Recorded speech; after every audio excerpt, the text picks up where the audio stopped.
I've walked the majority of my life with some form of fear inside of me. I've done the majority of the things I've done with some form of fear inside of me. See, when my son was 8 months old and I couldn't afford to put Pampers on him because I didn't have any money to buy Pampers, so I wrapped him in a towel for 2 days. I looked down at my son, riddled with fear, and I made a promise. Because before I would hold on to the fear, I was holding on to the passion. I said, Jelani, don't worry. Mommy will never be this broken again. The majority of you are poor because you read poor stuff. You watch poor stuff. Bro, you just scrolling through like you ain't got a life. For real, some of y'all on Instagram, you're on there for 30 minutes. If I ask you what you saw, you don't even know. You just scrolling through. Rich people don't waste time. They realize it's their most important commodity. They don't watch a lot of TV. They don't do a lot of entertainment. If they're not working, they're studying their craft and getting better at their craft. Changing your life is a change in the inner game. Ultimately, if you're gonna have lasting change in anything, you're really talking about just raising your standard. Can I get to that level? I don't know, but let's find out. I'm free. So I just stopped by to ask, are you willing to redesign and to up-level the design the experience called you? What would you do if you knew you couldn't fail? How big would you grow if you knew that you can survive any heartbreak, any breakdown, any betrayal? What would you do if the things that you were afraid of you knew were absolutely nothing? They were all opportunities for you to get stronger in your faith, stronger in your resiliency. What would you do? So everything I saw, whether it was TV shows, whether it was books I read, people I talked to, everything was done to try to learn how to become a better basketball player. Everything. And so when you have that point of view, then literally the world becomes your library to help you to become better at your craft. I mean, I always tell people, if you want to know how to change your life, I give it to you in 3 words, boring as it sounds: raise your standards. Lasting change is different than a goal. You don't always get your goals, but you always get your standards. Everybody in life gets their musts. They don't get their shoulds. There's a lot of guys played for financial stability. And when they came to the NBA, they got that financial stability. So therefore, the passion and the work ethic and the obsessiveness was gone. So I'm looking at that, I'm like, oh my God, this is gonna be like taking candy from a baby. No wonder Mike wins all these fucking championships. You know, whatever your should list is, people love to have their should list be met, but it's kind of like New Year's resolutions. If it does, it's really exciting, but if it doesn't, which is most of the time, it's a little disappointing, but you kind of know it's not gonna happen. But when you decide something is a must for you, an absolute must, when you cut off any possible, you say, I'm gonna find the way, or I'm gonna make the way. Human beings, when they resolve things, when they make a real resolution inside themselves, which is they raise the standard, they make it a must, they find the way. How about you had some area of your life where you raise your standard and your life has never been the same? And the bigger question is, how would the world benefit differently? How would the world benefit differently because who you decided to be? How would the world be a better place to live because fear didn't have you standing on the edge? And you can't defeat me.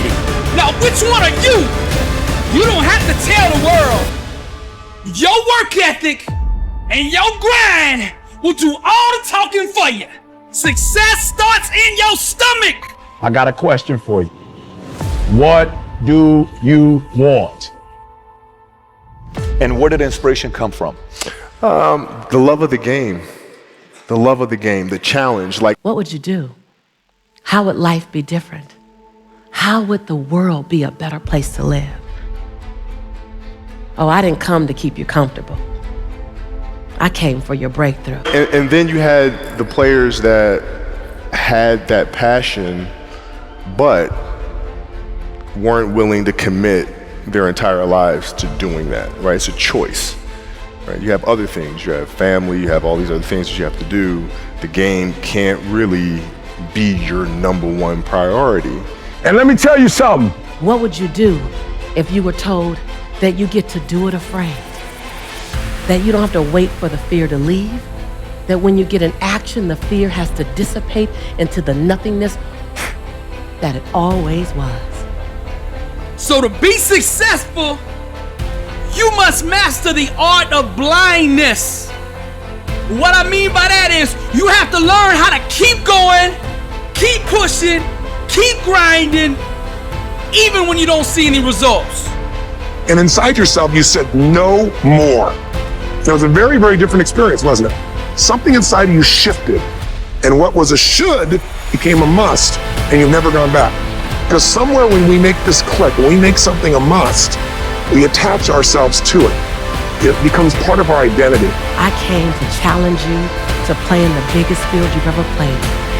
I came for you to challenge the fear that might be inside of you and to redesign and reprogram it. You look at it long enough, you be with it intimately enough, and it has to dissipate. You are the designer of your destiny. What happened to our relationship?